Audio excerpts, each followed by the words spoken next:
Evangelho de Marcos, capítulo 1. As boas notícias acerca de Jesus Cristo, a mensagem, começam aqui, seguindo ao pé da letra o livro do profeta Isaías. Observem com atenção: enviei meu mensageiro adiante de vocês. Ele preparará a estrada para vocês. Trovão no deserto, preparem-se para a chegada de Deus. Tornem o caminho plano e reto. João o Batista apareceu no deserto pregando um batismo de mudança de vida que leva ao perdão dos pecados. As pessoas se atropelavam para ir a ele, desde a Judéia e Jerusalém, e enquanto confessavam seus pecados, eram batizadas por ele no Rio Jordão, como sinal de uma vida transformada. João vestia uma túnica de pelo de camelo, amarrada à cintura por um cinto de couro. Alimentava-se de gafanhotos e mel silvestre. Sua pregação era esta: o mais importante está por vir. O protagonista deste drama, perante o qual sou um simples figurante, mudará a vida de vocês. Eu os batizo aqui no rio, mudando a velha vida de vocês pela vida no reino. O batismo dele, com o Espírito Santo, irá mudá-los de dentro para fora. Nessa época, Jesus de Nazaré apareceu na Galiléia e foi batizado por João no Jordão.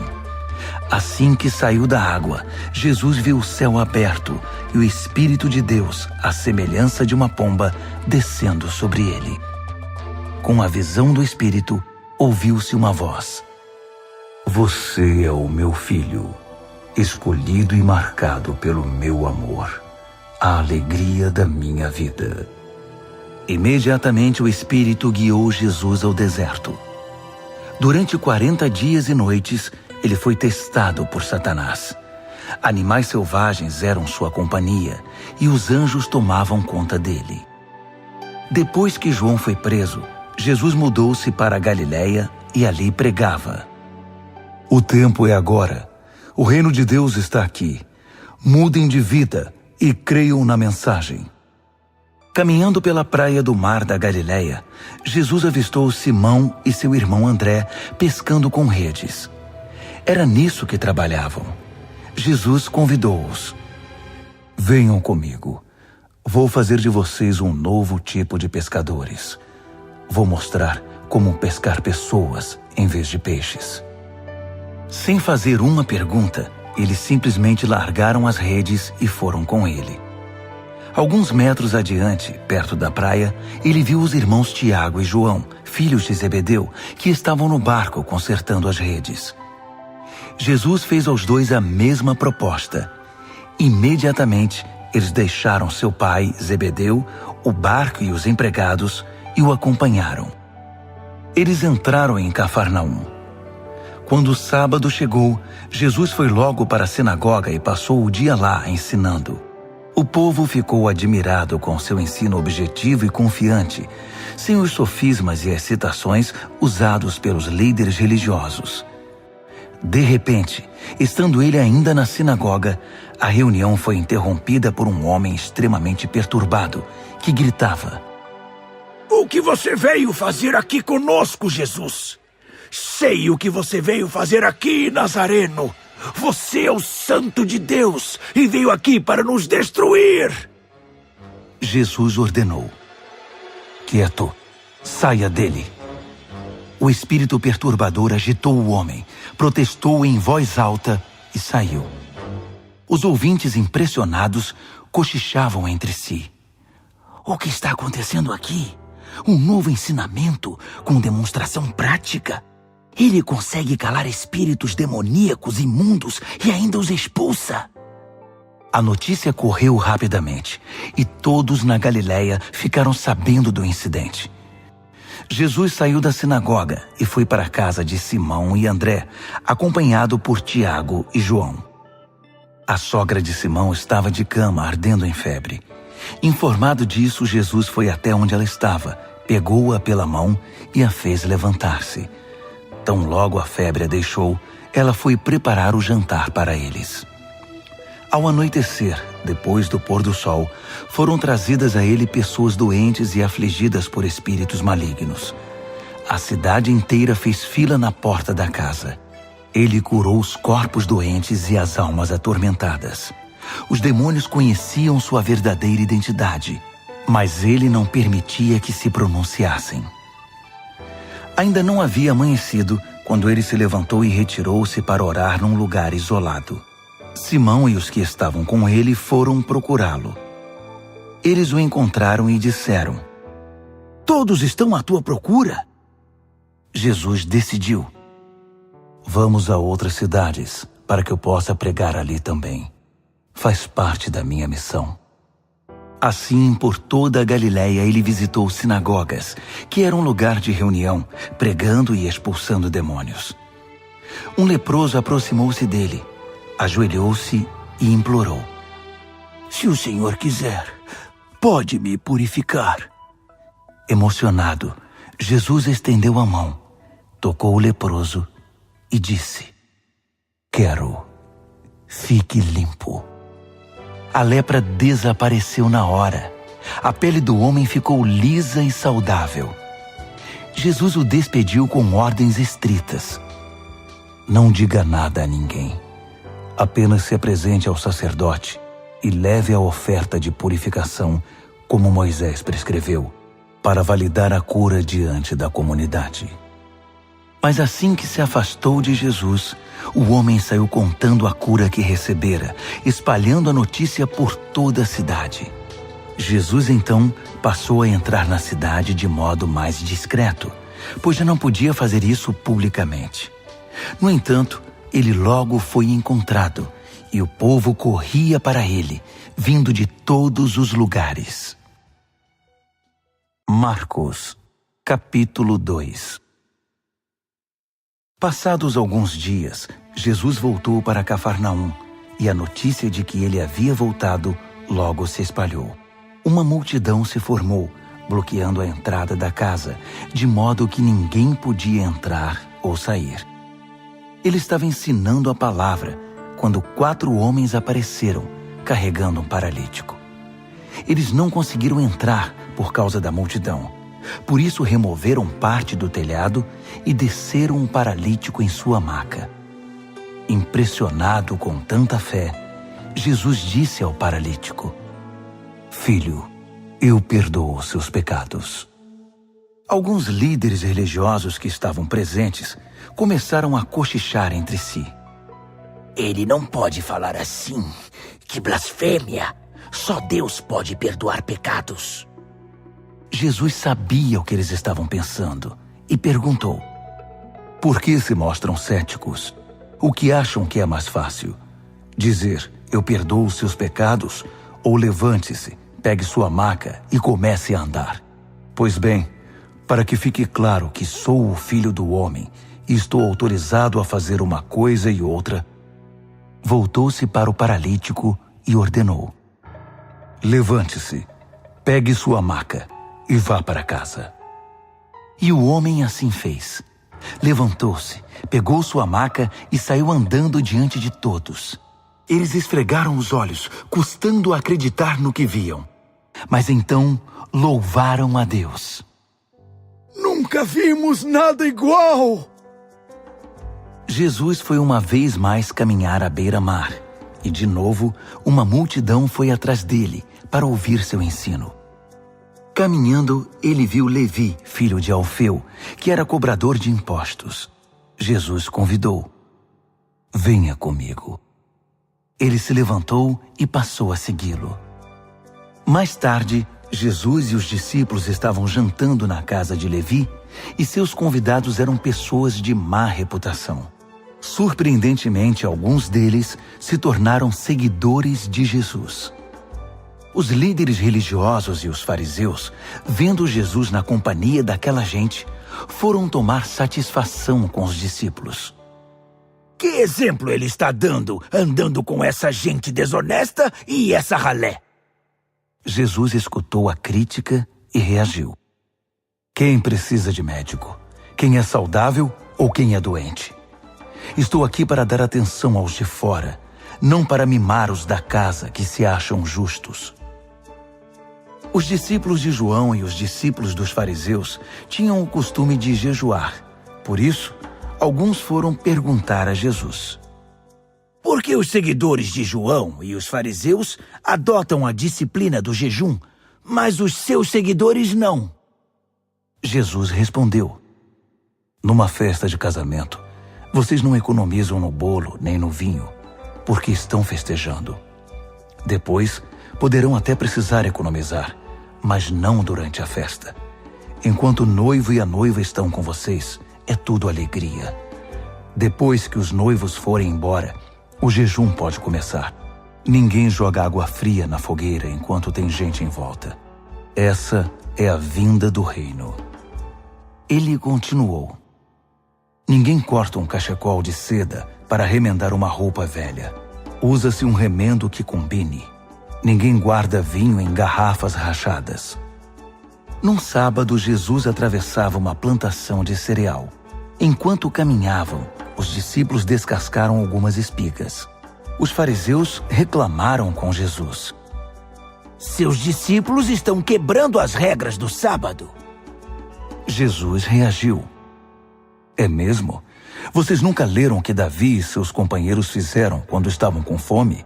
Ele entrou no santuário e comeu o pão fresco do altar na frente do sacerdote principal Abiatar, o pão santo que ninguém podia comer senão os sacerdotes, e o repartiu com os companheiros.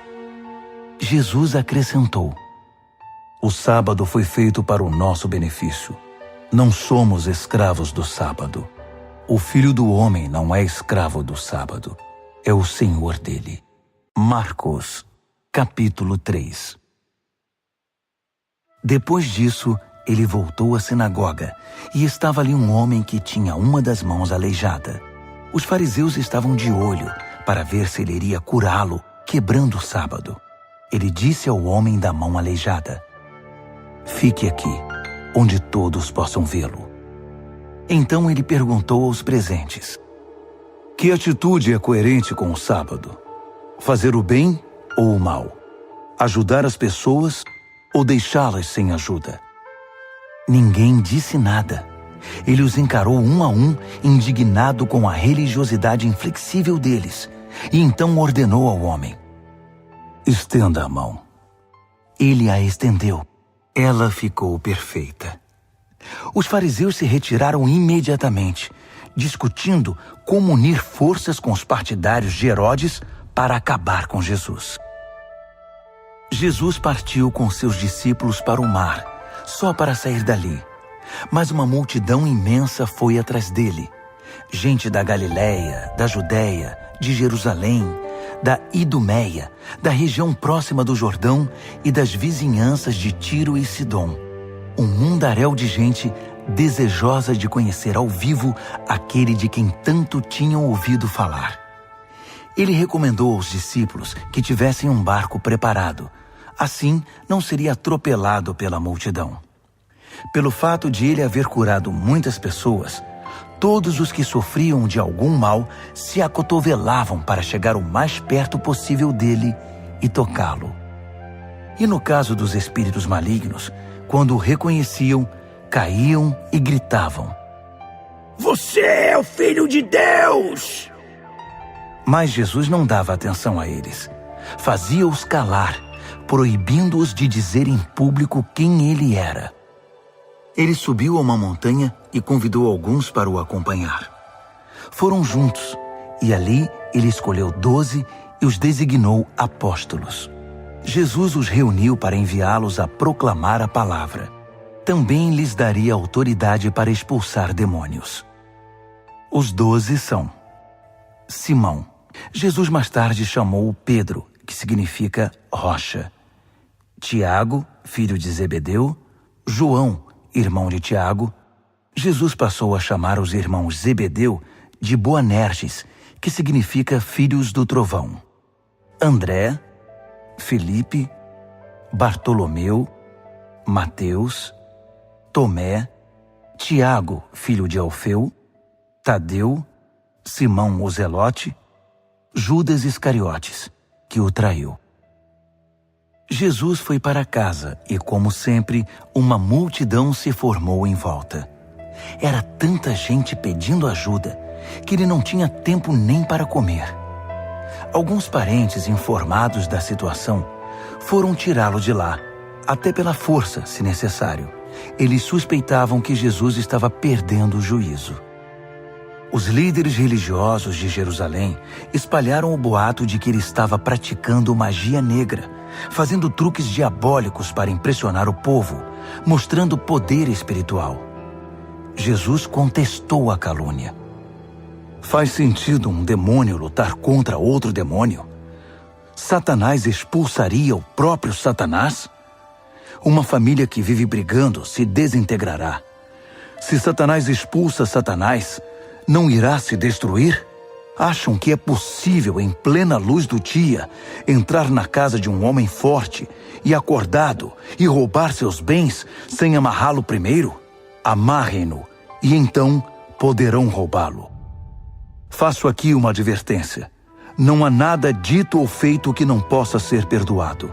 Mas se vocês persistirem nas calúnias contra o Espírito Santo de Deus, estarão deliberadamente rejeitando aquele que perdoa, rompendo relações com aquele que os sustenta.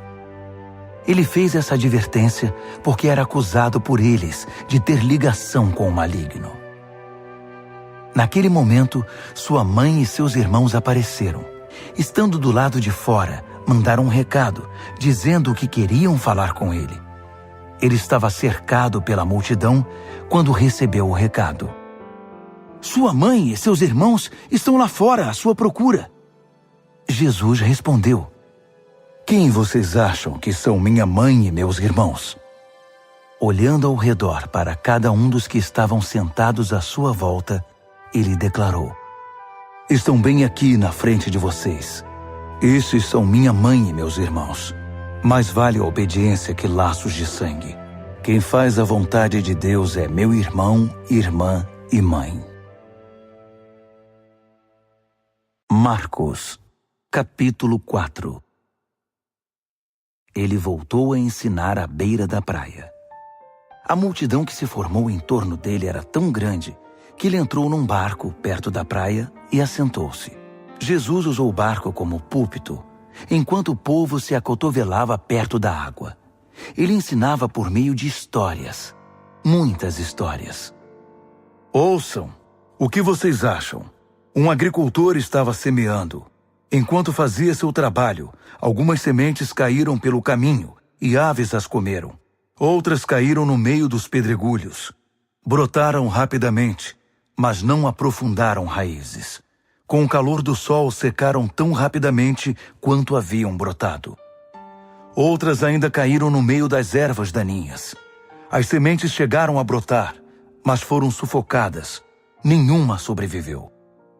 Por fim, algumas, porém, caíram em boa terra e floresceram, produzindo uma colheita que superou todas as expectativas. Vocês estão entendendo? Quando eles ficaram sozinhos, os que eram mais chegados a ele, além dos 12, pediram que ele explicasse a história. Ele disse: Vocês têm o privilégio de conhecer melhor o reino de Deus. Conhecem as suas verdades. Mas para aqueles que ainda não podem ver, tudo é dito por meio de histórias, a fim de guiá-los a discernimentos mais profundos. Essas pessoas são assim. Seus olhos estão abertos, mas não veem nada. Seus ouvidos estão abertos, mas não entendem uma palavra. Recusam-se a voltar-se para Deus para receber perdão. Ele continuou: Entenderam o objetivo da história? Todas as minhas histórias têm o mesmo propósito. O agricultor planta a palavra. Alguns são como a semente que cai à beira do caminho. Assim que ouvem a palavra, Satanás arranca o que foi plantado neles. Outros são como a semente que cai no meio dos pedregulhos. Ouvem a palavra e a recebem com grande entusiasmo. Mas assim como a palavra não cria raízes, a emoção passa ou surge alguma dificuldade, não sobra nada. A semente lançada no meio das ervas daninhas é aquele que ouve a mensagem do reino, mas é vencido pela preocupação e pela ilusão de manter o que tem e de ganhar mais. A mensagem é sufocada e não sobra nada. A semente lançada na terra boa é a pessoa que ouve a palavra e a abraça, e a colheita supera todas as expectativas. Jesus continuou: alguém compra uma lâmpada para pôr debaixo do tanque ou debaixo da cama? O que se faz não é colocá-la numa prateleira? Nós não estamos guardando segredos, nós os estamos revelando. Não estamos escondendo nada, mas tornando público. Vocês estão entendendo? Ouçam bem o que estou dizendo. Fiquem atentos quando algum espertalhão ensinar que vocês podem vencer na vida por vocês mesmos. Dar é o caminho, não ganhar. Generosidade produz generosidade. A avareza empobrece. Então Jesus disse: o reino de Deus é como sementes lançadas num campo por um homem. Ele vai dormir e se esquece do que fez. A semente brota e cresce, mas ele nem imagina como isso ocorre. A terra dá conta de tudo, sem a ajuda dele. Primeiro o caule, depois a espiga e por fim o grão. Quando o grão está maduro, ele o colhe. É o tempo da colheita. Como podemos descrever o reino de Deus? Que ilustração podemos usar? É como a semente de mostarda. É uma das menores sementes, mas uma vez plantada, germina e cresce tanto que os pássaros fazem ninhos em seus ramos e abrigam-se à sua sombra. Com outras histórias semelhantes, ele apresentava sua mensagem ao povo, aplicando as histórias à experiência e compreensão deles. Ele sempre contava uma história. Quando estava sozinho com seus discípulos, explicava tudo, desfazendo o emaranhado. Todos os nós eram desatados. Naquele dia, ao cair da tarde, ele decidiu: vamos para o outro lado do mar. Eles entraram no barco em que ele estava. Outros barcos foram atrás deles. De repente, uma tempestade violenta os envolveu. As ondas invadiam a embarcação, ameaçando afundá-la, enquanto Jesus, com a cabeça sobre um travesseiro, dormia na popa do barco. Os discípulos o acordaram, implorando: mestre, não vais fazer nada! Nós vamos morrer! Jesus acordou e ordenou ao vento que se acalmasse. Ele disse ao mar: quieto, sossegue. O vento virou brisa e o mar ficou em plena calmaria. Jesus repreendeu os discípulos: por que tanto medo? Vocês não têm fé? Eles estavam apavorados e confusos. Afinal, quem é este homem? Se perguntavam. Até o vento e o mar se acalmam quando ele ordena. Marcos, capítulo 5. Eles chegaram ao outro lado do mar, na terra dos Gerazenos. Assim que Jesus saiu do barco, um louco, vítima de demônios, saiu do cemitério e correu para ele. O homem vivia no meio das sepulturas. Ninguém conseguia prendê-lo. Era impossível acorrentá-lo ou amarrá-lo. Ele fora amarrado muitas vezes com cordas e correntes, mas quebrava as correntes e arrebentava as cordas. Ninguém era forte o bastante para subjugá-lo. Noite e dia, vagava entre as tumbas e pelas colinas, gritando e cortando o próprio corpo com pedras pontiagudas. Quando ele viu Jesus, correu na direção dele e curvou-se reverentemente. Depois, rugiu em protesto: o que queres comigo, Jesus, Filho do Deus Altíssimo? Em nome de Deus, não me perturbes. Jesus havia ordenado ao espírito maligno: fora, saia deste homem. Jesus perguntou: diga-me seu nome. Ele respondeu: meu nome é Multidão, pois somos muitos. Em desespero, implorou a Jesus que não o expulsasse daquela região. Uma grande manada de porcos estava pastando numa colina perto dali. Os demônios então suplicaram a Jesus: Manda-nos para os porcos. Permita que vivamos neles. Jesus permitiu. Mas aos porcos aconteceu pior do que ao homem. Enlouquecidos, correram, pularam de um penhasco, caíram no mar e se afogaram. Aterrorizados, os que cuidavam dos porcos saíram em disparada e contaram o incidente na cidade e na região. Todos queriam ver de perto o que havia acontecido. Eles encontraram Jesus e viram um louco assentado, usando roupas decentes e em perfeita saúde, não mais como alguém fora do juízo. Os que haviam presenciado a cena contaram aos outros o que acontecera ao endemoniado e aos porcos. No princípio, os curiosos ficaram impressionados. Depois, ficaram revoltados por causa dos porcos que haviam perdido e imploraram a Jesus que saísse dali e nunca mais voltasse. Jesus estava indo para o barco e o homem que fora liberto dos demônios pediu para acompanhá-lo, mas o mestre não o permitiu. Em vez disso, aconselhou: vá para casa, para seu povo. Conte-lhes o que o mestre, num gesto de misericórdia, fez por você. O homem voltou e, na área das 10 cidades, dava testemunho do que Jesus havia feito por ele. Ele se tornou o assunto da cidade. Após a travessia, uma imensa multidão formou-se à beira-mar. Um dos líderes da sinagoga, chamado Jairo, foi falar com Jesus. Ajoelhou-se diante dele e suplicou: Minha filhinha está à beira da morte. Vem comigo e impõe as mãos sobre ela para que melhore. Jesus foi com ele, e a multidão inteira os acompanhou, apertando-o e empurrando-o. Uma mulher que estava sofrendo de hemorragia havia 12 anos ouviu falar de Jesus. Muitos médicos haviam tratado dela, mas sem sucesso. Levaram todo o seu dinheiro e a deixaram pior que antes. Ela esgueirou-se por trás dele e tocou sua roupa. Ela pensava: basta eu tocar em sua roupa para ficar boa. No momento em que o tocou, a hemorragia parou. Ela pôde sentir a mudança. Sabia que estava livre daquele mal. No mesmo instante, Jesus sentiu que dele saíra poder. Voltou-se para a multidão e perguntou: quem tocou minha roupa? Os discípulos disseram: como assim? A multidão empurra e aperta de todo lado, e o Senhor quer saber quem o tocou? Mas ele insistiu, olhando ao redor para ver quem o tocara. A mulher, sabendo o que havia acontecido e que o havia tocado, tremendo de medo, ajoelhou-se diante dele e contou toda a história. Jesus lhe disse: filha, você se arriscou por causa da sua fé e agora está curada. Tenha uma vida abençoada. Seja curada da sua doença.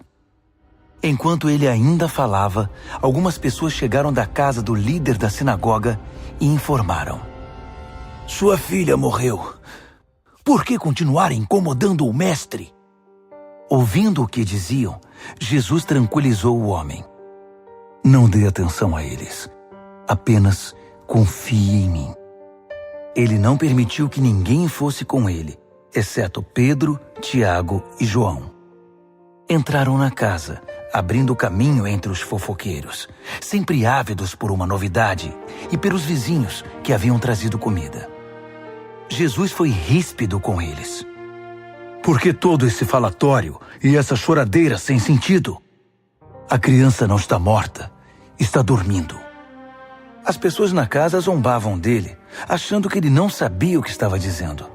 Contudo, Jesus dispensou todos eles, chamou o pai e a mãe da criança e seus companheiros e entrou no quarto da menina. Segurando a mão dela, ordenou: Talita, cumi, que significa: menina, levante-se. Ela se levantou e começou a andar. A menina tinha 12 anos de idade. Os pais, obviamente, não continham a alegria, mas Jesus deu ordens estritas para que não contassem nada a ninguém e ordenou: deem a ela alguma coisa para comer. Marcos, capítulo 6. Quando partiu dali, Jesus voltou para sua cidade. Seus discípulos o acompanharam. No sábado, ele começou a ensinar na sinagoga. Os ouvintes ficaram impressionados. Ele é muito bom, comentavam. De onde vem tanta sabedoria, tanta capacidade? Perguntavam-se. Não demorou, porém, já estavam falando mal dele. Ora, ele é apenas um carpinteiro, o filho de Maria. Nós o conhecemos desde menino.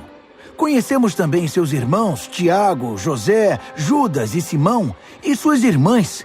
Quem ele pensa que é? Mesmo sem conhecê-lo direito, eles o desprezavam. Jesus declarou: um profeta só não é importante em sua terra e em sua família, nas ruas em que brincou quando criança. Jesus não pôde fazer muita coisa ali. Impôs as mãos sobre uns poucos doentes e os curou. Nada mais. Não pôde vencer a resistência deles. Assim, decidiu visitar as outras cidades, ensinando o povo. Jesus convocou os 12 e enviou-os em duplas. Deu-lhes autoridade e poder para enfrentar a oposição maligna, além das seguintes instruções. Não pensem que precisarão de muito equipamento para cumprir a missão. Vocês são o equipamento. Nada de depender do dinheiro. Sejam simples. Nada de hospedagem de luxo. Hospedem-se num lugar simples e contentem-se com isso. Se não forem bem recebidos e se não os ouvirem, retirem-se sem estardalhaço, sem fazer cena. É hora de dar de ombros e continuar o caminho. Então eles partiram. Em alegre tom de urgência, anunciaram uma mudança radical de vida. Por onde passaram, expulsaram demônios e levaram saúde aos doentes, ungindo o corpo e curando a alma. Herodes tinha conhecimento de tudo isso, porque o nome de Jesus estava na boca de todo mundo. O rei dizia: esse deve ser João o Batista, que voltou dos mortos. Por isso é capaz de fazer milagres. Outros discordavam. Não, é Elias. Outros ainda opinavam. É um profeta, exatamente como os profetas dos tempos antigos. Herodes, porém, insistia. Tenho certeza de que é João. Eu o decapitei e agora ele está de volta, vivo. Esse Herodes foi aquele que mandara que João fosse preso e acorrentado por causa de Herodias, mulher de seu irmão Filipe. Pois João havia irritado Herodes por denunciar o adultério do rei. Fervendo de raiva, ela queria matá-lo, mas não ousou fazê-lo porque Herodes respeitava João. Convencido de que ele era um homem santo, o rei dispensava-lhe um tratamento especial. Sempre que o ouvia, sentia-se culpado. Mesmo assim, apreciava a palavra de João. Entretanto, chegou um dia especial, o aniversário de Herodes. Ele convidou toda a elite da Galileia, toda a nobreza. A filha de Herodias entrou no salão do banquete e dançou para os convidados. Ela encantou Herodes e todos os convidados. O rei disse à moça: peça-me qualquer coisa, darei o que você quiser. Entusiasmado, acrescentou: juro que divido meu reino com você se me pedir. Ela foi consultar sua mãe. O que devo pedir? Peça a cabeça de João, o Batista, foi a resposta. Empolgada, ela correu até o rei e pediu: quero a cabeça de João, o Batista, numa bandeja, e quero agora. O pedido deixou o rei abalado. Mas para não perder o prestígio diante dos convidados, concedeu o que ela desejava. Ordenou que o carrasco fosse à prisão e trouxesse a cabeça de João. Ele cortou a cabeça de João e trouxe-a numa bandeja. Entregou-a à moça, que a levou para sua mãe. Quando os discípulos de João souberam do fato, foram buscar o corpo e lhe deram um sepultamento digno. Os apóstolos voltaram de sua missão e relataram a Jesus tudo o que haviam feito e ensinado. Jesus disse: venham, vamos parar e descansar um pouco. Era tanta gente indo e vindo que que eles não tinham tempo nem para comer. Eles entraram no barco e foram para um lugar mais tranquilo. Entretanto, alguém os viu partindo, e a notícia se espalhou. Muita gente saiu correndo das cidades vizinhas e chegou ao lugar de destino antes deles. Quando Jesus saiu do barco, uma multidão imensa o aguardava. Ao ver todo aquele povo, ele ficou comovido. Afinal, eram como ovelhas sem pastor. Ele imediatamente pôs-se a ensiná-los.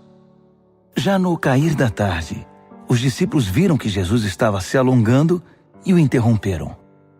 Estamos no meio do nada e está ficando tarde. Despede o povo para que eles saiam e consigam o que comer nas redondezas. Jesus respondeu: vocês vão dar comida a eles. Eles perguntaram: é sério? Mesmo que gastemos uma fortuna? Mas ele não estava brincando.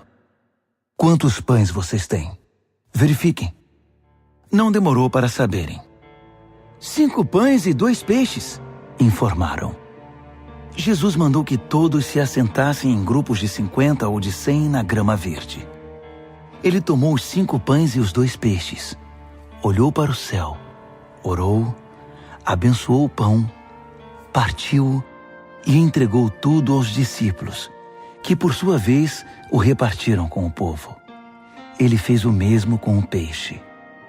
Todos comeram e ficaram satisfeitos. Os discípulos recolheram 12 cestos de sobras, e os que participaram da refeição foram cerca de 5.000. Terminada a refeição, Jesus insistiu em que os discípulos entrassem no barco e fossem para Betsaida, enquanto ele despedia o povo. Em seguida, ele subiu a uma montanha para orar. Tarde da noite, o barco já estava longe, e Jesus ainda estava em terra. Ele podia ver a dificuldade de seus companheiros com os remos, pois o vento estava contra o barco. Por volta das 4 horas da madrugada, Jesus foi na direção deles, andando sobre o mar. E quando se aproximou e eles o viram, pensaram que fosse um fantasma e gritaram apavorados. Jesus tratou de tranquilizá-los. Calma, sou eu. Não tenham medo. Assim que ele entrou no barco, o vento cessou. Eles ficaram perplexos, coçando a cabeça e tentando entender tudo o que havia acontecido. Não haviam entendido o que ele fizera na hora da refeição. Estavam com o coração endurecido. Concluíram a travessia, ancoraram o barco em Genezaré e lá o deixaram. Assim que pisaram em terra, a notícia rapidamente se espalhou. O povo correu até onde eles estavam, trazendo doentes em macas. Para onde quer que ele fosse, aldeia, cidade ou rota de comércio, os doentes eram levados até um local público. Eles imploravam que Jesus lhes permitisse tocar pelo menos na orla de sua roupa. E todos que a tocavam eram curados. Marcos, capítulo 7. Os fariseus e alguns líderes religiosos, vindos de Jerusalém, reuniram-se à volta dele para reclamar que os discípulos dele eram negligentes com as purificações rituais antes das refeições.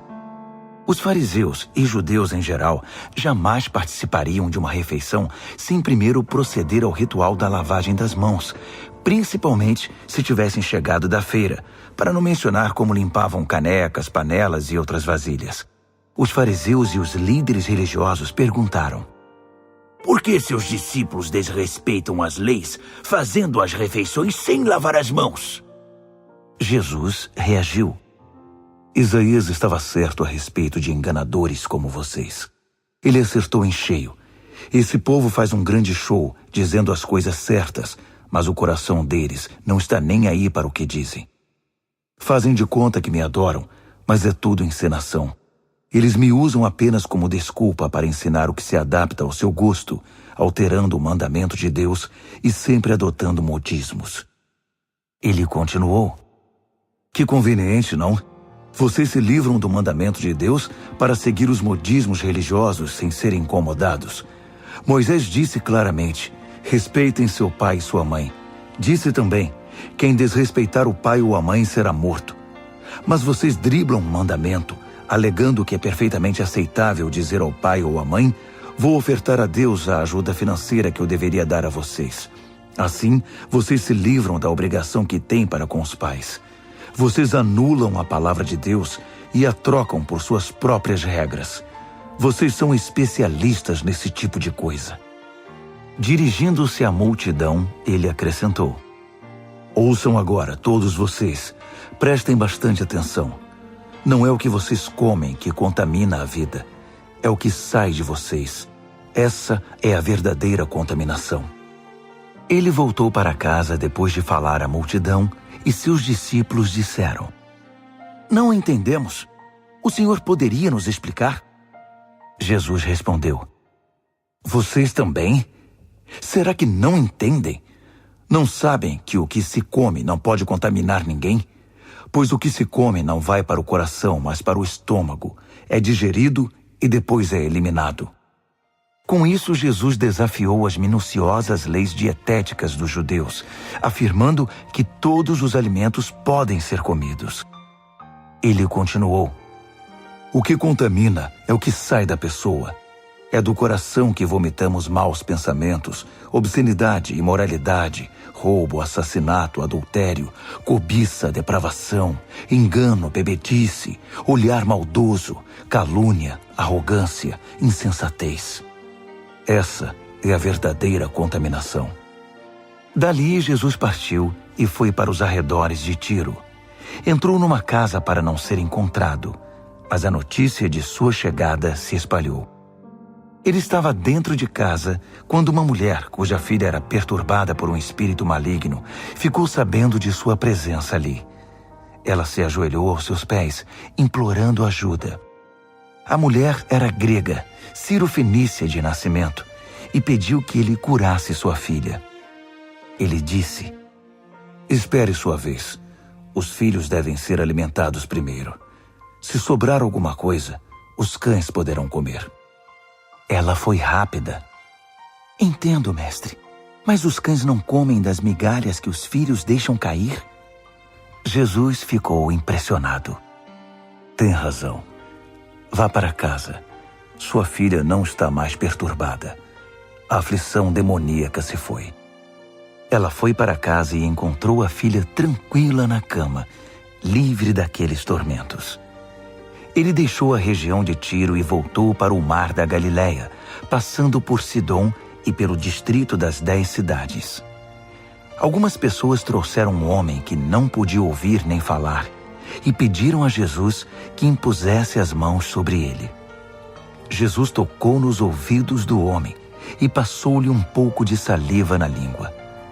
Então orou, suspirou profundamente e ordenou: Efatá, abra-se. E assim aconteceu. O homem ouvia e falava perfeitamente. Jesus ordenou que mantivessem o fato em segredo, mas eles, entusiasmados, não paravam de falar no assunto. Diziam: ele faz tudo muito bem. Faz até o surdo ouvir e o mudo falar. Marcos, capítulo 8. Foi na mesma ocasião que Jesus outra vez se viu diante de uma multidão faminta. Ele chamou seus discípulos e disse: Estou com o coração partido por causa desta gente.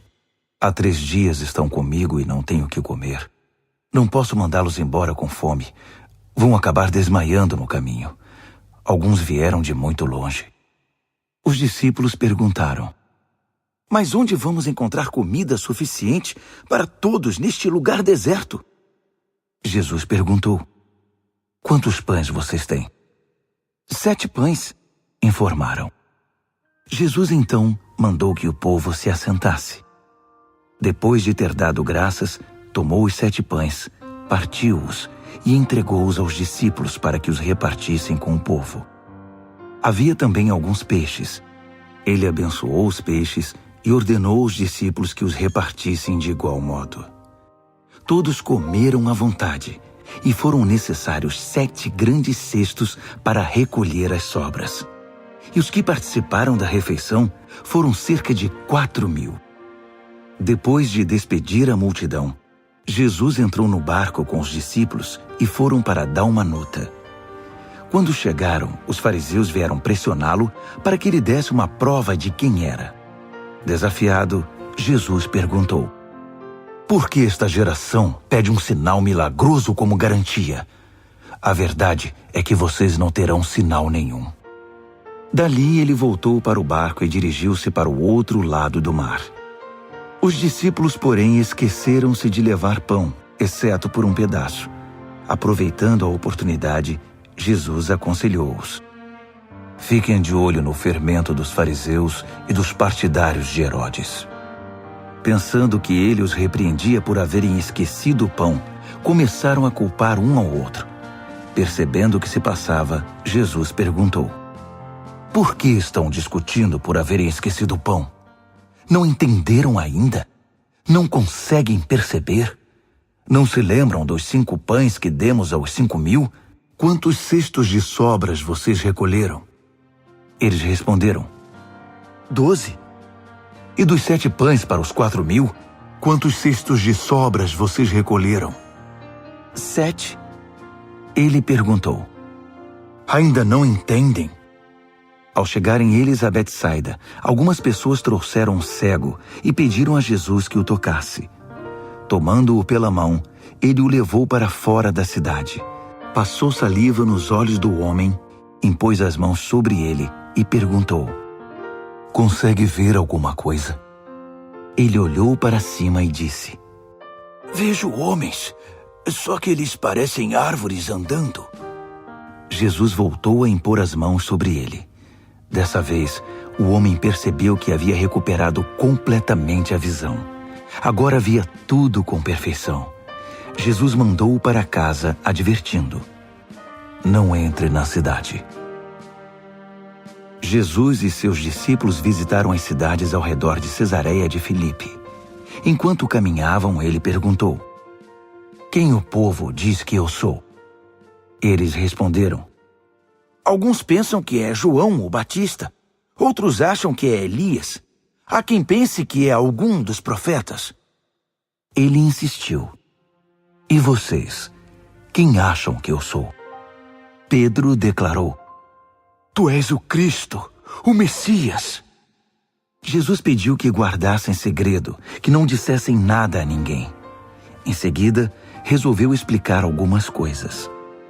É necessário que o Filho do Homem seja maltratado, levado a julgamento e declarado culpado pelos líderes do povo, sacerdotes e líderes religiosos.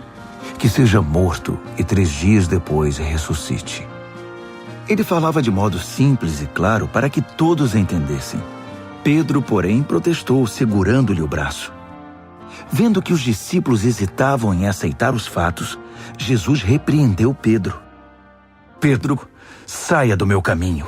Fora, Satanás. Você não tem ideia de como Deus trabalha. Reunindo uma multidão e seus discípulos, Jesus disse: quem quiser seguir-me, tem de aceitar minha liderança. Quem está na garupa não pega na rédea. Eu estou no comando. Não fujam do sofrimento. Abracem-no. Sigam-me e mostrarei a vocês como agir. Autoajuda não é ajuda. O autossacrifício é o caminho, o meu caminho, para ser realmente salvo. Qual é a vantagem de conquistar tudo o que se deseja e perder a si mesmo? O que vocês teriam para dar em troca da própria alma? Se vocês têm vergonha de mim ou do meu caminho por causa dos seus amigos inconstantes e sem futuro, saibam que irão enfrentar uma vergonha muito maior na presença do Filho do Homem quando ele voltar, envolto pela glória de Deus, seu Pai, com um exército de anjos. Marcos, capítulo 9. Então ele foi para casa dizendo: não é sonho. Alguns de vocês aqui verão tudo isso acontecer. O reino de Deus chegando com força total. 6 dias depois, 3 dos discípulos viram isso acontecer. Jesus levou Pedro, Tiago e João a um alto monte. Ali sua aparência mudou diante deles. Suas roupas brilhavam intensamente, de uma brancura tal que ninguém seria capaz de produzir. De repente, eles perceberam que Elias e Moisés estavam ali também, conversando com Jesus. Então Pedro interrompeu a conversa. Rabi, que grande momento! Que tal se construíssemos 3 memoriais na montanha? Um para o Senhor, um para Moisés e um para Elias. Ele falava sem pensar, apavorado e maravilhado com o que via. Naquele instante, uma nuvem brilhante os envolveu, e da nuvem ouviu-se uma voz. Este é meu filho, marcado pelo meu amor. Ouçam-no. No minuto seguinte, os discípulos olharam ao redor, esfregando os olhos. Não estavam vendo mais ninguém a não ser Jesus. Enquanto desciam a montanha, Jesus os fez prometer que guardariam segredo. Não digam nada a ninguém sobre o que viram, até que o Filho do Homem levante-se dos mortos. Mas eles ficaram imaginando o que significaria levantar-se dos mortos. Eles fizeram uma pergunta. Por que os líderes religiosos dizem que Elias tem de vir primeiro? Jesus explicou. Elias vem para deixar tudo pronto. A verdade, porém, é que Elias já veio, mas eles não o reconheceram. Eles o desprezaram, assim como irão tratar o Filho do Homem. De acordo com as Escrituras, ele sofrerá terrivelmente. Será torturado e tratado com desprezo. Quando desceram a montanha para se reunir aos outros discípulos, viram-se rodeados por uma multidão imensa que debatia com os líderes religiosos. Assim que viu Jesus, o povo ficou animado. Correram para ele e o saudaram. Ele perguntou: o que está acontecendo? Por que toda esta agitação? Um homem da multidão respondeu: Mestre, eu trouxe meu filho que foi deixado mudo por um demônio. Toda vez que o demônio se apossa dele, joga-o ao chão. O menino baba, range os dentes e fica rígido como uma tábua. Falei com teus discípulos, esperando que o libertassem, mas não puderam. Jesus suspirou inconformado. Mas que geração! Vocês não conhecem Deus. Até quando vou ter de aguentar esse tipo de coisa? Quantas vezes ainda vou ter de passar por isso? Tragam o menino aqui. Eles o trouxeram. Quando o demônio viu Jesus, apossou-se do menino, que ficou babando e se contorcendo no chão. Jesus perguntou ao pai do menino: há quanto tempo isso acontece? Desde que era pequeno. Muitas vezes o demônio o joga no fogo ou no rio para matá-lo. Se o Senhor puder fazer alguma coisa, tenha misericórdia e nos ajude. Jesus disse: se eu puder, tudo é possível para quem tem fé. Assim que Jesus disse essas palavras, o pai do menino exclamou: eu creio, mas me ajude a vencer as minhas dúvidas. Percebendo que a plateia ficava cada vez maior, Jesus deu ordens expressas ao espírito maligno. Espírito mudo e surdo, eu ordeno, sai dele e não volte. Com muito estardalhaço, o espírito saiu. O menino estava pálido como um defunto, de modo que as pessoas começaram a dizer: ele está morto. Mas tomando-o pela mão, Jesus o levantou. O menino ficou em pé. Depois que chegaram a casa, os discípulos perguntaram a Jesus: por que não podemos expulsar o demônio? Ele respondeu: não há outro meio de se livrar desse tipo de demônio, a não ser com oração. Saindo dali, viajaram pela Galileia. Jesus não queria que ninguém soubesse de seu paradeiro, pois queria ensinar seus discípulos. Ele anunciou: o Filho do Homem está para ser traído por gente que não quer nada com Deus. Eles o matarão, mas 3 dias depois ele aparecerá, vivo. Eles não sabiam do que ele estava falando, mas tinham medo de perguntar. Eles foram para Cafarnaum. Já em casa, ele perguntou: o que vocês discutiam pelo caminho? O silêncio foi constrangedor, porque eles estavam discutindo sobre quem deles era o maior. Ele se assentou, chamou os 12 e disse: saibam que quem quiser ser o primeiro ficará por último e será servo de todos. Ele pôs uma criança no meio da sala e, pegando-a nos braços, disse: Quem recebe uma dessas crianças como eu estou fazendo, recebe-me também. Mais que isso, recebe o próprio Deus que me enviou. Então, João disse a Jesus: Mestre, vimos um homem usando o teu nome para expulsar demônios e o impedimos, porque ele não é do nosso grupo. Jesus reprovou-os: Não o impeçam. Ninguém pode usar meu nome para fazer algo bom e poderoso e no momento seguinte afastar-se de mim. Se ele não é inimigo, é aliado. Qualquer um que lhes der um copo d'água em meu nome está do nosso lado, e Deus levará isso em conta. Mas quem prejudicar esses que são como crianças, intimidando-os ou tirando proveito da simplicidade deles, logo irá desejar nunca ter feito isso. Seria melhor jogar-se no meio do mar com uma pedra amarrada ao pescoço. Se sua mão ou seu pé os atrapalha na caminhada com Deus, é melhor cortá-los e jogá-los fora. É preferível viver mutilado ou aleijado do que ter 2 mãos e 2 pés que o levem para a fornalha de fogo eterno. Se seu olho desvia sua atenção de Deus, arranque-o e jogue-o fora. É preferível viver com apenas um olho do que ter uma visão perfeita no fogo do inferno. Todos cedo ou tarde irão passar por um fogo purificador, mas vocês serão preservados das chamas eternas. Por isso, preservem-se. Vivam sempre em paz. Marcos, capítulo 10.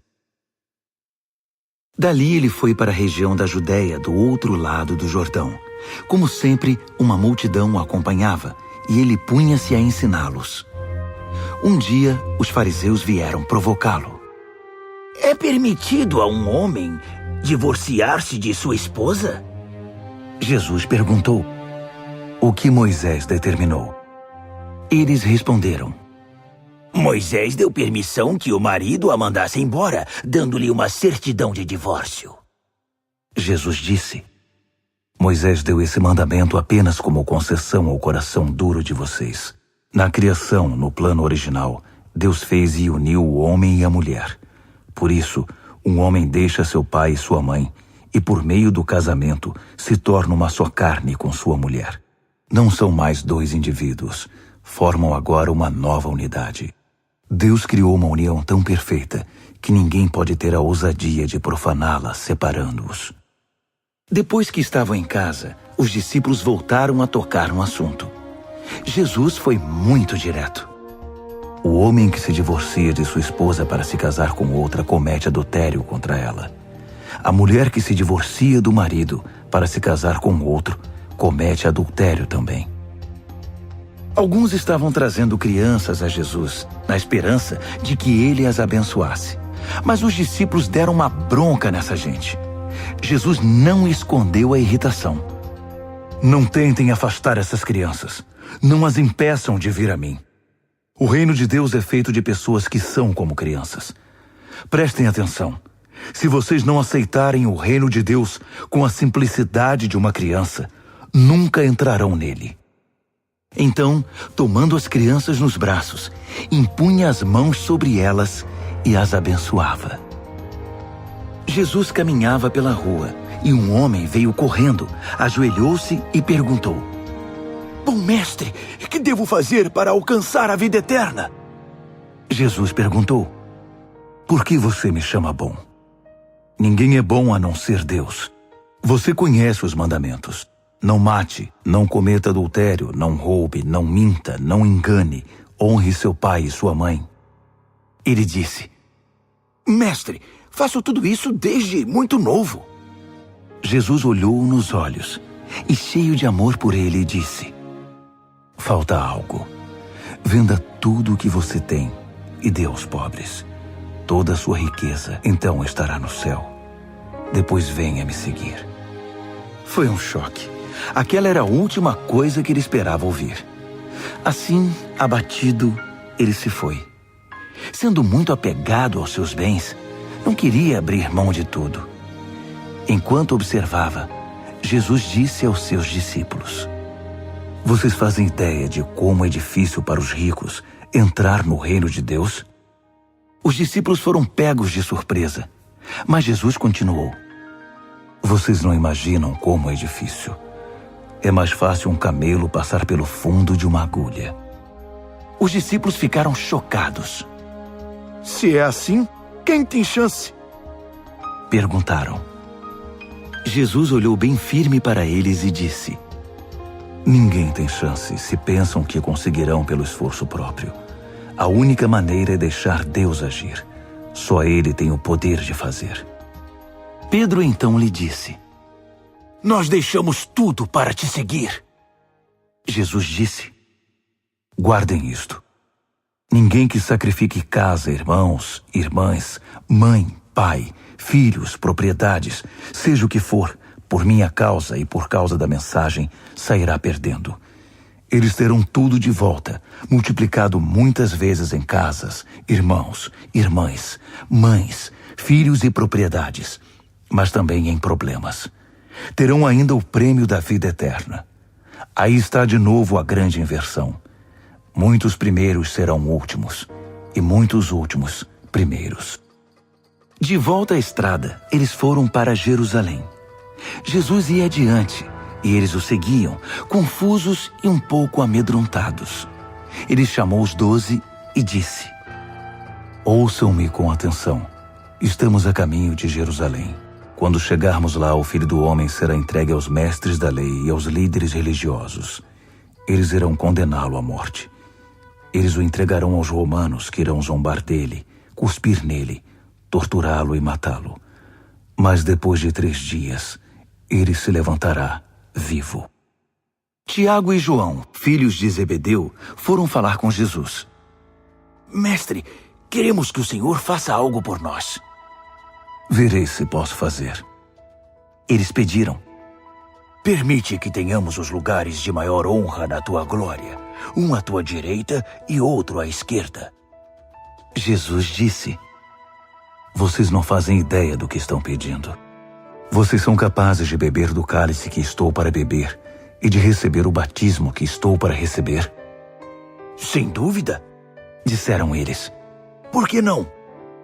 Jesus disse: Pensem nisto.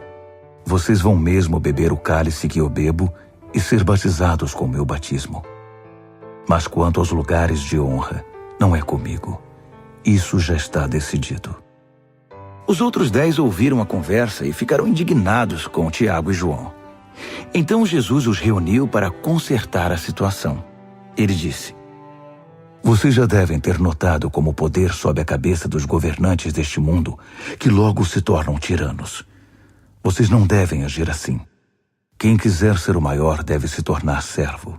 Quem quiser ser o primeiro deve se tornar escravo. É o que o Filho do Homem faz. Ele veio para servir, não para ser servido, e para dar a própria vida para salvar muita gente. Depois de passarem algum tempo em Jericó, Jesus saiu da cidade, seguido pelos discípulos e por uma multidão. E um mendigo cego chamado Bartimeu, filho de Timeu, estava sentado à beira do caminho. Quando ele soube que Jesus o Nazareno passava por ali, começou a gritar: Filho de Davi! Jesus! Misericórdia! Tem misericórdia de mim! Muitos tentaram fazê-lo calar, mas ele gritava ainda mais alto: Filho de Davi! Tem misericórdia de mim! Jesus parou e ordenou: Tragam-no aqui. Eles foram chamá-lo. Hoje é o seu dia. Ele está chamando você. Levante-se. Jogando longe sua capa, ele ficou em pé e foi até Jesus. Jesus perguntou: O que você quer de mim? O cego respondeu: Senhor, eu quero ver. Siga seu caminho. Sua fé salvou e curou você, disse Jesus. No mesmo instante, ele recuperou a visão e seguia Jesus estrada fora. Marcos, capítulo 11. Quando se aproximaram de Jerusalém, à altura de Betfagé e Betânia, perto do Monte das Oliveiras, Jesus enviou 2 discípulos com estas instruções: Vão à aldeia que está adiante. Ali encontrarão um jumentinho amarrado. Ele nunca foi montado. desamarrem-no e tragam-no aqui. Se alguém perguntar o que vocês estão fazendo, digam: o Senhor precisa dele, mas vai devolvê-lo. Eles foram e encontraram um jumentinho numa rua, amarrado a um portão. Eles o desamarraram, mas alguns dos que estavam ali perguntaram: por que estão desamarrando o jumentinho? Os discípulos responderam exatamente como Jesus os instruíra, e não foram mais incomodados. Assim, levaram o jumentinho e puseram suas capas sobre ele, e Jesus o montou. Muitos estendiam seus mantos pela estrada, dando a Jesus uma recepção de rei. Alguns lançavam seus mantos na rua, outros espalhavam ramos que haviam cortado nos campos. Havia muita gente por todo lado gritando: Hosana! Bendito é o que vem em nome de Deus! Bendito o reino do nosso pai Davi que está chegando! Hosana nos altos céus! Ele entrou em Jerusalém e foi para o templo. Parou ali para observar o movimento, mas como era tarde, voltou para Betânia com os 12. No dia seguinte, depois que saíram de Betânia, ele sentiu fome. No caminho avistou uma frondosa figueira. Aproximou-se dela para encontrar figos, mas não achou nada além de folhas. Não era a época de figos. Ele disse à árvore: nunca mais alguém comerá dos seus frutos. E os discípulos ouviram. Chegando a Jerusalém, entraram no templo, e Jesus começou a expulsar todos os que faziam comércio ali. Ele derrubou as mesas dos agiotas e as bancas dos vendedores de pombas. Também não permitiu que ninguém mais passasse carregando cestos pelo recinto sagrado. Ele explicou suas ações com o seguinte texto: minha casa foi designada casa de oração para as nações, mas vocês a transformaram em ponto de encontro de ladrões. Ao tomar conhecimento desses fatos, os principais sacerdotes e os líderes religiosos decidiram que era hora de se livrar dele. Estavam em pânico, porque o povo se mostrava encantado com os seus ensinamentos. À noite, Jesus e seus discípulos deixaram a cidade. Pela manhã, andando pela estrada, eles viram a figueira. Estava seca até a raiz. Lembrando-se do que acontecera no dia anterior, Pedro disse: Mestre, olha, a figueira que amaldiçoaste ficou seca. Jesus foi direto: assumam de fato o seu compromisso com Deus, e nada será difícil para vocês. Aquela montanha, por exemplo, basta ordenar sem dúvida ou hesitação: pule no mar, e ela obedecerá. Absolutamente tudo, do pedido menor ao maior, que vocês incluírem na oração, será atendido, se vocês de fato confiarem em Deus.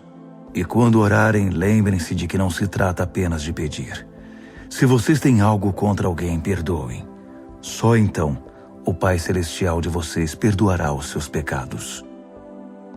De volta a Jerusalém, eles caminhavam pelo templo. Então os principais sacerdotes, os líderes religiosos e os líderes do povo exigiram: mostre-nos suas credenciais. Quem deu a você autoridade para falar e agir desse modo? Jesus respondeu: primeiro respondam a uma pergunta. Se a responderem, também responderei a sua. No caso do batismo de João, quem o autorizou? Deus ou os homens? Digam-me. Eles ficaram numa situação difícil e sabiam disso. Confusos, cochichavam entre si. Se dissermos Deus, ele vai perguntar por que não acreditamos nele. Se dissermos os homens, estamos em apuros, porque o povo tinha João na conta de profeta. Decidiram então dar a vitória a Jesus dessa vez. Não sabemos, responderam. Jesus concluiu: então também não vou responder a pergunta de vocês. Marcos, capítulo 12. Em seguida, Jesus começou a lhes contar algumas histórias. Um homem plantou uma vinha, cercou-a, fez um tanque de espremer uvas, construiu uma torre de vigilância, arrendou-a aos lavradores e saiu em viagem. Quando chegou a época da colheita, ele enviou um empregado para receber sua parte nos lucros. No entanto, os lavradores o agarraram, espancaram e mandaram embora de mãos vazias. Ele mandou outro empregado que também foi agredido e humilhado. Depois enviou outro, que foi assassinado. O mesmo aconteceu com muitos outros. Uns foram agredidos, outros assassinados. Restava apenas um que podia ser enviado, seu filho amado. Já quase sem esperanças, decidiu enviar o próprio filho, pensando: meu filho eles vão respeitar. Mas os lavradores perceberam a oportunidade. Esfregaram as mãos cheios de cobiça e disseram: esse é o herdeiro. Vamos matá-lo e ficar com a vinha. Então o agarraram e mataram, e depois jogaram o corpo fora da vinha. O que vocês acham que o proprietário da vinha irá fazer? Isso mesmo, vai se livrar dessa gente. Depois arrendará a vinha a outros. E vocês podem confirmar nas Escrituras. A pedra que os pedreiros rejeitaram é agora a principal. Isso é obra de Deus. Nós esfregamos os olhos, custando a crer nisso. Percebendo que o recado era para eles, os líderes religiosos quiseram prendê-lo na hora. Mas como estavam receosos da opinião pública, acharam melhor recuar. Por isso saíram dali tão rápido quanto puderam. Os mesmos líderes enviaram alguns fariseus e partidários de Herodes, certos de que iriam incriminá-lo. Eles disseram: Mestre, conhecemos a sua integridade. Sabemos que o senhor não se importa com a opinião popular, não explora seus discípulos e ensina o caminho de Deus com muito zelo. Diga-nos com toda a honestidade, é correto pagar impostos a César? Jesus percebeu de imediato a malandragem e disse: qual a razão desse joguinho? Por que tentam me pegar com essas armadilhas? Vocês têm uma moeda? Deixe-me vê-la. Eles lhe entregaram uma moeda.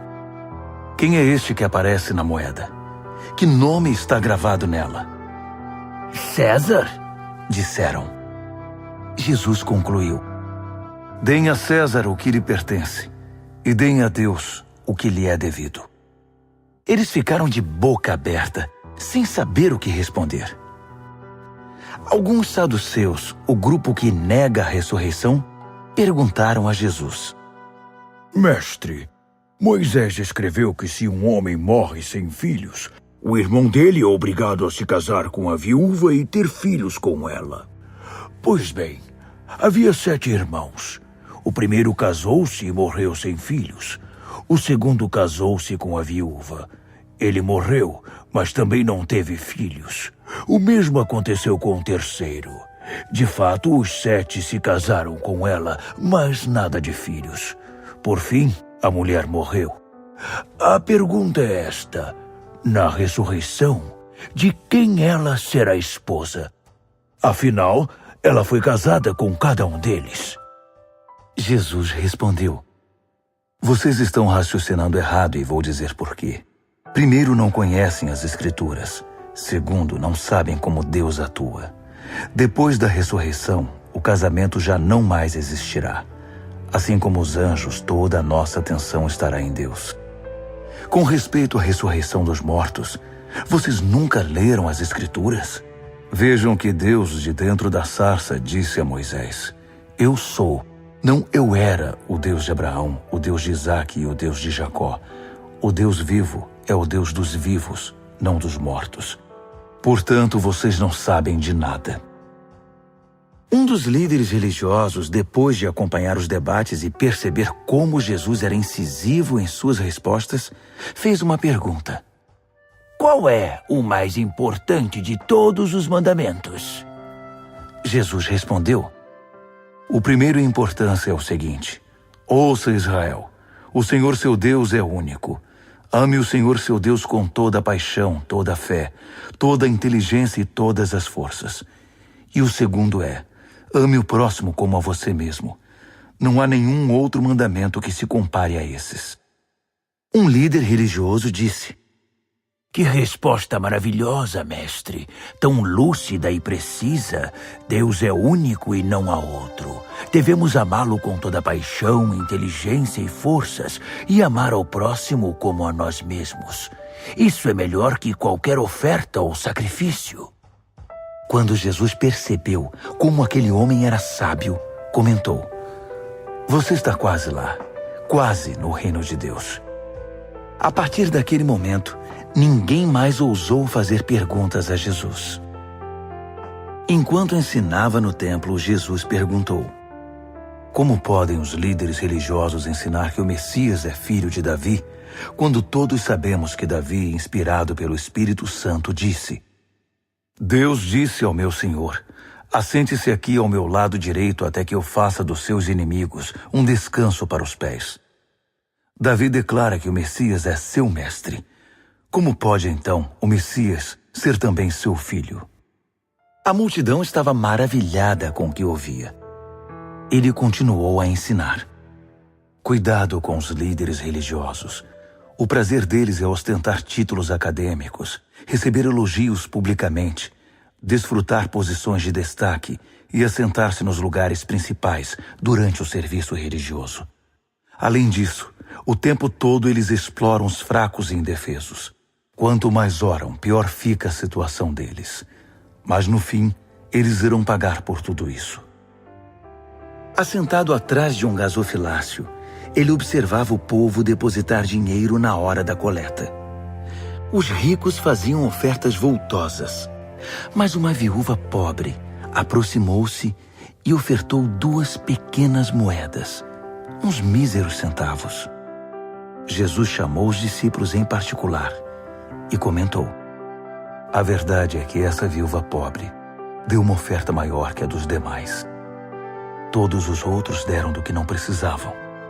Ela fez uma extravagância, algo que não podia fazer. Deu tudo o que possuía. Marcos, capítulo 13. Jesus saía do templo quando um dos discípulos chamou sua atenção. Mestre, olhe essas pedras, essas construções. Jesus disse: Vocês estão impressionados com essa arquitetura grandiosa? Tudo isso será um monte de ruínas até a última pedra. Mais tarde, enquanto ele estava sentado no Monte das Oliveiras, num local de onde podia avistar o templo, Pedro, Tiago, João e André foram conversar com ele. Quando essas coisas vão acontecer? Que sinal teremos de que tudo caminha para um desfecho? Jesus explicou: Cuidado com os falsos profetas do fim dos tempos. Muitos líderes com identidade falsa alegarão: Eu sou o Messias. Eles vão enganar muita gente. Quando ouvirem falar de guerras e ameaças de guerra, não entrem em pânico. Serão notícias comuns, não um sinal do fim. Haverá cada vez mais guerras entre as nações e conflitos entre os líderes. Em vários lugares haverá terremotos e fome. Mas tudo isso é nada comparado com o que está por vir. Fiquem atentos, pois vocês serão levados aos tribunais, e tudo irá de mal a pior. Vocês serão torturados, e todos perseguirão os que levam o meu nome. Vocês serão postos como sentinelas da verdade. A mensagem tem de ser pregada em todo o mundo. Quando traírem vocês e os levarem aos tribunais, não se preocupem com o que dizer. Quando chegar o momento, digam o que estiver no coração. O Espírito Santo dará testemunho por intermédio de vocês. Haverá irmão matando irmão, pai matando filho, filho matando os pais. Todos odiarão vocês por causa do meu nome. Fiquem firmes. Isso é necessário. Fiquem firmes até o fim. Vocês não ficarão desamparados, pois serão salvos.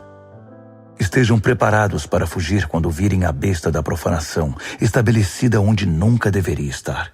Quem lê não terá dificuldade de entender o que estou falando. Quando isso acontecer, se vocês estiverem na Judéia naquele tempo, corram para as colinas. Se estiverem trabalhando no quintal, não voltem para buscar nada em casa. Se estiverem no campo, não voltem para buscar agasalho. As grávidas e as que amamentam sofrerão mais. Orem para que isso não aconteça no inverno. Serão dias difíceis. Nada parecido aconteceu desde que Deus fez o mundo, nem depois haverá. Se esses dias de aflição seguissem o curso normal, ninguém suportaria. Mas por causa dos escolhidos de Deus, a aflição será encurtada. Se alguém anunciar, aqui está o Messias, ou apontar, lá está ele, não caiam nessa. Falsos messias e pregadores mentirosos surgirão aos montes. Suas credenciais impressionantes e seus deslumbrantes espetáculos, se possível, iludiriam até os escolhidos de Deus. Fiquem atentos, pois eu os avisei com antecedência. Após aqueles tempos difíceis, o sol perderá o seu brilho, a lua ficará nublada, as estrelas cairão do céu e os poderes cósmicos sofrerão abalo. Então todos irão ver o Filho do Homem chegar em grande estilo. Seu esplendor encherá o céu. Ninguém deixará de ver. Ele enviará seus anjos, que ajuntarão os escolhidos de Deus dos 4 cantos da terra, desde os lugares mais distantes. Aprendam a lição da figueira. Quando percebem que ela começou a florescer e verdejar, vocês sabem que o verão está chegando. O mesmo acontecerá com vocês. Quando virem os sinais, saberão que não demorará muito. Levem isso a sério. Não estou me dirigindo apenas às gerações futuras, mas a vocês também. Esta era continua até que todas essas coisas aconteçam. O céu e a terra vão desaparecer, mas as minhas palavras jamais. Querem saber o dia e a hora? A verdade é que ninguém sabe, nem os anjos do céu, nem mesmo o Filho, só o Pai. Portanto, fiquem atentos, pois vocês não sabem o momento exato. É como um homem que vai viajar e deixa a casa sob a responsabilidade dos empregados, cada qual com uma tarefa, e põe o porteiro para vigiar. Portanto, permaneçam em seu posto, vigiando. Vocês não sabem a que horas o dono da casa vai voltar. De noite, à meia-noite, ao cantar do galo ou pela manhã. Vocês não vão querer que ele apareça sem aviso e os encontre dormindo no posto. Por isso reforço a advertência. Permaneçam em seus postos. Vigiem. Marcos, capítulo 14. Dali a 2 dias começaria a festa da Páscoa, com 8 dias de duração, e a festa dos pães sem fermento. Os principais sacerdotes e líderes religiosos estavam procurando um modo de prender Jesus e matá-lo. Eles concordaram em que não deveriam fazer isso durante a semana da Páscoa. Não queremos iniciar uma guerra, disseram. Jesus estava em Betânia como convidado de Simão, o leproso. Enquanto jantava, uma mulher apareceu com um frasco de perfume muito caro. Abrindo o frasco, ela derramou o perfume sobre a cabeça de Jesus. Alguns convidados ficaram indignados. Que desperdício! Esse perfume poderia ser vendido pelo valor do salário de 1 ano e o dinheiro distribuído entre os pobres. Eles fuzilavam a mulher com os olhos. Jesus, porém, disse: Deixem-na em paz. Por que vocês a incomodam? Ela acaba de fazer algo tão maravilhoso para mim. Os pobres estarão sempre aí, todos os dias, mas eu não.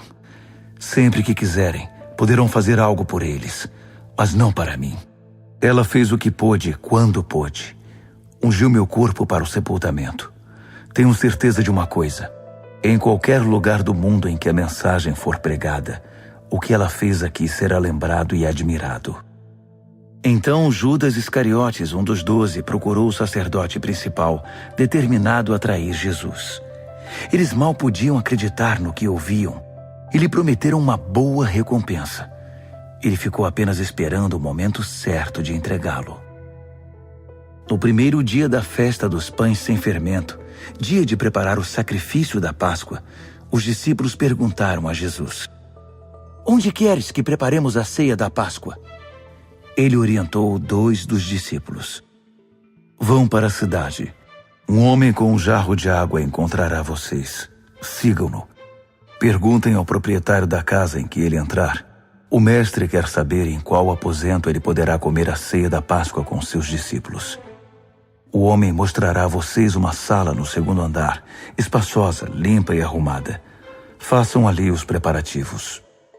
Os discípulos foram para a cidade e tudo aconteceu como ele lhes dissera. Eles prepararam ali a refeição pascal. Depois do pôr do sol, ele chegou com os 12.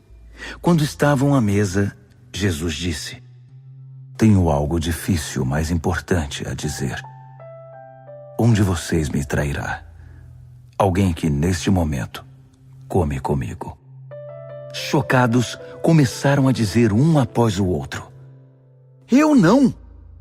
Ele respondeu: É um dos 12, alguém que come sempre comigo. O Filho do Homem sofrerá a dor da traição, já prevista nas Escrituras. Até aí nenhuma surpresa. Mas ai do traidor do Filho do Homem. Melhor que ele nunca tivesse nascido. Durante a refeição, depois de tomar o pão e abençoá-lo, Jesus o partiu, deu-o aos discípulos e disse: Tomem, isto é meu corpo. Tomando o cálice e dando graças a Deus, entregou-o a eles também, e todos beberam. Ele disse: Isto é meu sangue, a nova aliança de Deus, derramado em favor de muitos. Não beberei vinho outra vez até o dia em que o beber no reino de Deus. Então eles cantaram um hino e foram para o Monte das Oliveiras. Jesus alertou-os: Por causa do que vai acontecer comigo, vocês irão se dispersar. Isso é para cumprir um texto das Escrituras que diz: Vou ferir o pastor, e as ovelhas ficarão desorientadas. Mas depois que eu ressuscitar, irei adiante de vocês para a Galileia. Mas Pedro, todo afoito, declarou: Ainda que todo mundo fuja, eu não fugirei. Jesus respondeu: Não tenha tanta certeza. Ainda esta noite, antes que o galo cante 2 vezes, você vai me negar 3 vezes. Pedro protestou, falando sem pensar: Ainda que eu tenha de morrer contigo, jamais te negarei. Todos os outros disseram o mesmo. Então eles foram para um jardim chamado Getsêmani. Jesus disse aos discípulos: Fiquem aqui, enquanto vou orar mais adiante. Levando consigo Pedro, Tiago e João, ele mergulhou em grande agonia e declarou: A tristeza que sinto é uma tristeza de morte. Fiquem aqui e vigiem comigo. Indo um pouco mais adiante, prostrou-se no chão e orou: Paizinho, Pai, Tu podes me livrar. Afasta este cálice de mim. Mas, por favor, não seja o que eu quero, mas sim o que Tu queres.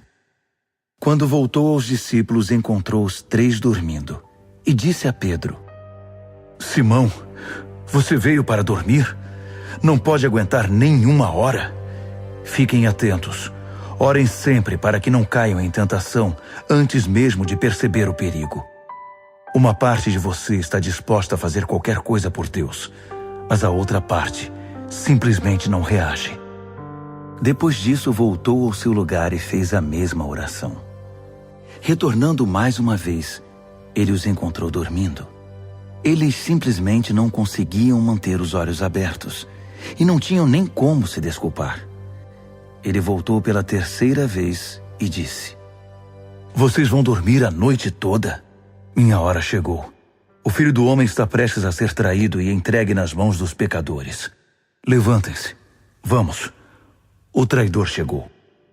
Ele mal acabou de falar e Judas, do grupo dos 12, apareceu, acompanhado por um bando de maus elementos enviados pelos principais sacerdotes, líderes religiosos e demais líderes. Eles traziam espadas e paus. O traidor havia combinado um sinal com eles. Aquele a quem eu beijar é o procurado. Prendam-no. Não o deixem fugir. Ele foi direto a Jesus e o beijou, dizendo: Mestre. Os homens então o prenderam com muita brutalidade. Mas um dos que estavam com Jesus desembainhou a espada e atacou o servo do sacerdote principal, cortando-lhe a orelha. Mas Jesus reagiu. O que é isto? Vieram me buscar com espadas e paus, como se eu fosse um bandido perigoso?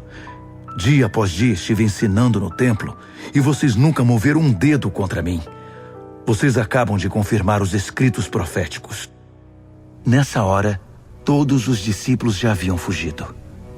Um jovem seguia o grupo de longe. Tudo que ele trazia sobre o corpo era um lençol. Alguns daqueles homens tentaram agarrá-lo, mas ele escapou. Fugiu nu, deixando o lençol para trás. O grupo que prendeu Jesus levou-o ao sacerdote principal, que estava reunido com os principais sacerdotes, líderes do povo e líderes religiosos. Pedro os seguira a uma distância segura. Quando chegaram ao pátio do sacerdote principal, ele se misturou com os servos e foi se aquecer perto da fogueira. Os principais sacerdotes, conspirando com o concílio judaico, tentavam achar acusações contra Jesus para condená-lo à morte. Não encontraram nada. Muitos davam falso testemunho, mas um depoimento contradizia o outro. Alguns homens apareceram com esta história. Nós o ouvimos dizer: vou derrubar o templo, construído com tanto esforço, e em 3 dias construirei outro, sem ao menos erguer a mão. Mesmo assim, não havia plena concordância entre os relatos. Nesse momento, o sacerdote principal levantou-se e perguntou a Jesus: O que você tem a dizer dessa acusação? Jesus não deu resposta. O sacerdote principal insistiu, mudando a pergunta. Você é o Messias, o Filho do Deus bendito? Jesus foi direto. Sim, eu sou, e você mesmo verá. O Filho do Homem assentado à direita do Todo-Poderoso, vindo nas nuvens do céu. Nessa hora, o sacerdote principal perdeu a compostura. Rasgando a própria roupa, gritou: Ouviram isso? Acham que precisamos de mais testemunhas? Vocês testemunharam a blasfêmia! Vão deixar que isso fique assim? Por unanimidade, eles o condenaram, e foi sentença de morte. Alguns começaram a cuspir nele. Vendaram-lhe os olhos e batiam nele, provocando. Quem bateu em você? Profetize! Os guardas levaram-no dali, sem interromper o espancamento. Enquanto isso, Pedro estava no pátio. E aconteceu que uma das empregadas do sacerdote principal, vendo Pedro se aquecer ali, olhou para ele e disse: Você estava com Jesus, o Nazareno? Mas ele negou. Não sei do que você está falando. Quando ele passou pelo pórtico, um galo cantou. A moça apontava para ele e dizia aos que estavam por ali: Ele é um deles, tenho certeza. E Pedro negou mais uma vez. Pouco depois, as pessoas ali começaram a insistir. Você tem de ser um deles. Está na cara que você é galileu. Então Pedro ficou muito nervoso e jurou: Nunca vi esse homem de quem vocês estão falando. Na mesma hora, o galo cantou pela segunda vez.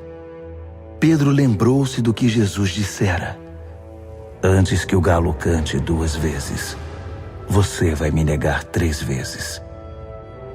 Sem se conter, desabou a chorar.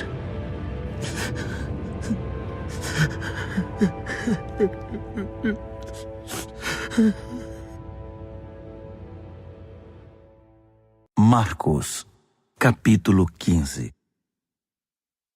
À primeira luz do dia, os principais sacerdotes, os mestres da lei e os líderes religiosos convocaram uma sessão com todo o concílio judaico. Eles amarraram Jesus com cuidado e foram levá-lo a Pilatos. Pilatos perguntou: Você é o rei dos judeus? Jesus respondeu: Se você diz. Os principais sacerdotes derramaram diante do governador um dilúvio de acusações. Pilatos insistiu: Você não vai responder nada? São muitas acusações. Mesmo assim, ele ficou em silêncio. Pilatos ficou impressionado. Havia o costume de se libertar um prisioneiro na festa, qualquer um que o povo pedisse. Na ocasião, havia outro prisioneiro chamado Barrabás, preso com revoltosos que haviam cometido assassinato num levante contra Roma. A multidão logo iria apresentar seu pedido, e Pilatos se antecipou a eles. Vocês querem que eu liberte o rei dos judeus? O governador sabia que fora por pura inveja que os sacerdotes haviam entregado Jesus. No entanto, os principais sacerdotes haviam orientado a multidão para que pedissem a libertação de Barrabás. Mas Pilatos perguntou: Então, o que farei com este homem que vocês chamam rei dos judeus? Eles gritaram: Crucifique-o! Pilatos objetou: Mas por qual crime? Contudo, eles gritavam ainda mais alto: Crucifique-o! Pilatos atendeu ao pedido da multidão. Libertou Barrabás e entregou Jesus para ser açoitado e crucificado. Os soldados levaram Jesus ao palácio, chamado Pretório, e reuniram uma tropa inteira. Vestiram-no com um manto de púrpura e puseram uma coroa de espinhos na cabeça dele. Então, começou a zombaria. Viva o rei dos judeus! Eles lhe batiam na cabeça com um bastão, cuspiam nele e se ajoelhavam diante dele, como se o reverenciassem. Quando cansaram das chacotas, tiraram-lhe o manto de púrpura e o vestiram de novo com as suas roupas. Então o levaram para crucificá-lo. Um homem estava passando de volta do trabalho, Simão de Cirene, pai de Alexandre e Rufo. Eles o obrigaram a carregar a cruz de Jesus. Os soldados levaram Jesus ao Gólgota, que significa colina da caveira. Ofereceram-lhe vinho misturado com mirra para aliviar a dor, mas ele não aceitou. Então o pregaram na cruz. Depois fizeram um sorteio para ver quem ficaria com suas roupas. Jesus foi crucificado às 9 horas da manhã. A acusação, o rei dos judeus, foi escrita numa placa. Com ele crucificaram 2 criminosos, um à direita e outro à esquerda. Os que passavam caçoavam, sacudindo a cabeça e ironizando. Você alegou que poderia destruir o templo e reconstruí-lo em 3 dias? Mostre agora seu poder! Salve-se! Se você é mesmo o Filho de Deus, desça da cruz! Os principais sacerdotes e os líderes religiosos também estavam ali, misturados ao povo, divertindo-se e zombando de Jesus. Ele salvou os outros, mas não pode se salvar. Ele é mesmo o Messias, o rei de Israel? Então, desça da cruz e todos nós acreditaremos em você. Até os que estavam crucificados com ele participavam da zombaria. Então, do meio-dia às 3 da tarde, toda a terra ficou na escuridão. Cerca das 3 horas da tarde, Jesus gritou bem alto: Eloi, Eloi, lama sabachthani. Que quer dizer: meu Deus, por que me abandonaste? Alguns dos que viram aquilo o ouviram e disseram: Ele está chamando Elias. Um deles correu, pegou uma esponja mergulhada em vinagre e ergueu-a numa haste e deu-o de beber a Jesus e disse: Vamos ver se Elias vem para tirá-lo daí. E depois de um grito de dor, Jesus deu seu último suspiro.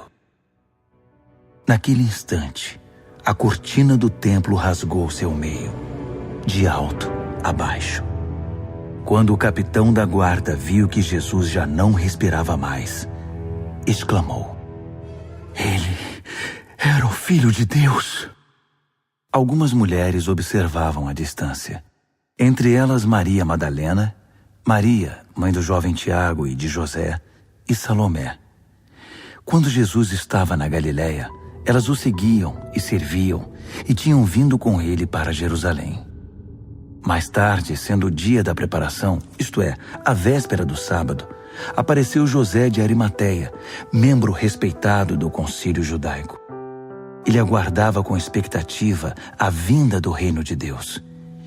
Enchendo-se de coragem, procurou Pilatos e pediu o corpo de Jesus. Pilatos duvidou que ele tivesse morrido tão rapidamente e mandou o capitão verificar se Jesus estava de fato morto. Com a garantia do capitão, ele entregou o corpo a José. José havia comprado um lençol de linho. Depois, envolveu o corpo e o depositou no túmulo que havia escavado na rocha. Pôs uma grande pedra na entrada. Maria Madalena e Maria, mãe de José, observaram o sepultamento. Marcos, capítulo 16. Passado o sábado, Maria Madalena, Maria, mãe de Tiago e Salomé trouxeram especiarias para embalsamar Jesus. Na manhã de domingo, assim que o sol raiou, elas foram ao túmulo. Estavam preocupadas e diziam umas às outras: "Quem irá rolar a pedra do túmulo para nós?" Ao chegar, elas descobriram que a pedra já havia sido rolada. Era uma pedra muito grande. Elas se aproximaram e viram um jovem vestido de branco, assentado à direita. Ficaram muito assustadas. Então, ele lhes disse: "Não tenham medo. Sei que vocês procuram Jesus o Nazareno, aquele que foi crucificado. Ele ressuscitou. Não está mais aqui. Vejam vocês mesmas que o lugar está vazio. Agora podem ir. Digam aos discípulos dele e a Pedro que ele vai adiante de vocês para a Galileia. Vocês o verão lá, exatamente como ele disse." Elas saíram o mais rápido que puderam, nervosas e ainda um tanto atordoadas. Amedrontadas, não disseram nada a ninguém. Depois de ressuscitar, Jesus apareceu bem cedo, na manhã de domingo, para Maria Madalena, a quem havia libertado de 7 demônios. Ela procurou os antigos companheiros na fé, chorando, e deu a notícia a eles. Quando ouviram que ele estava vivo e que ela o tinha visto, não acreditaram nela. Mais tarde, ele apareceu de forma diferente a 2 deles que caminhavam pelo campo. Eles voltaram e contaram aos demais, mas estes também não acreditaram no relato. Depois disso, quando os 11 estavam jantando, ele apareceu e os repreendeu severamente pela incredulidade, pois se recusavam a acreditar nos que o tinham visto ressuscitado. Então, ele ordenou: "Saiam pelo mundo. Vão a toda parte e anunciem a mensagem com as boas notícias de Deus para todos. Quem crer e for batizado está salvo. Quem se recusar a crer está condenado. Estes são alguns dos sinais que acompanharão os que crerem. Eles vão expulsar demônios em meu nome, falar em novas línguas, pegar em serpentes e até beber veneno sem que nada lhes aconteça. Também vão impor as mãos sobre os enfermos e curá-los." Então o Senhor Jesus, depois de orientá-los, foi elevado ao céu e assentou-se ao lado de Deus no lugar da mais alta honra. Os discípulos saíram por toda parte pregando. O Senhor trabalhava com eles, confirmando a mensagem com provas inquestionáveis.